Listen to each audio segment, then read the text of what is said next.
Comenzamos la primera fogata navideña. Vamos a hacer presentación del amigo Allen, que fue la primer ametralladora de la noche. Algo para las cámaras, amigo Erickson. ¿Qué le parece? Hola, aquí estamos cociendo los angelitos, salchichas. Aquí Doña Con Poli. los amigos. Doña Poli nos está explicando que estamos en la primera fogata navideña con la decibanda. Miren, las salchichas asadas. Salchichas quemadas. Ah.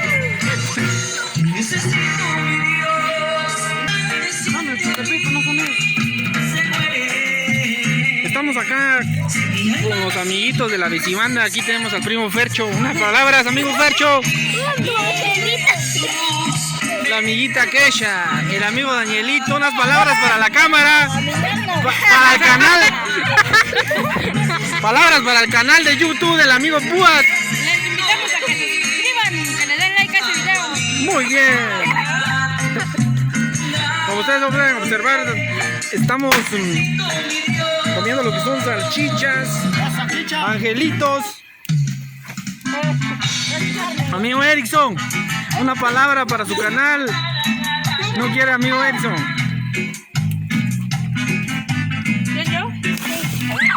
Pueden observar aquí el amigo Fercho está comiendo lo que es una salchicha. Algo para el canal del Pueblo, para que se suscriban, amigo Fercho. Le dije, primo, que se suscriban y que le den like a este video. Muy bien, primo, bendiciones.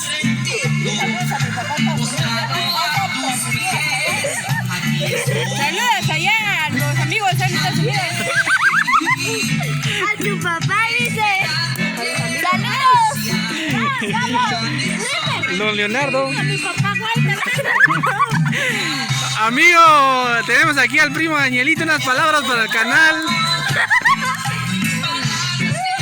Sí que seguimos comiendo lo que son salchichitas. Tortix, angelitos. Pueden ver que para Navidad lo que ustedes quieran disgustar. Angelitos. Tortix. Y cafeíto.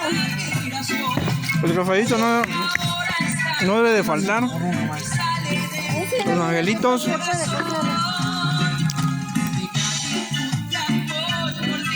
Amigo, para su canal.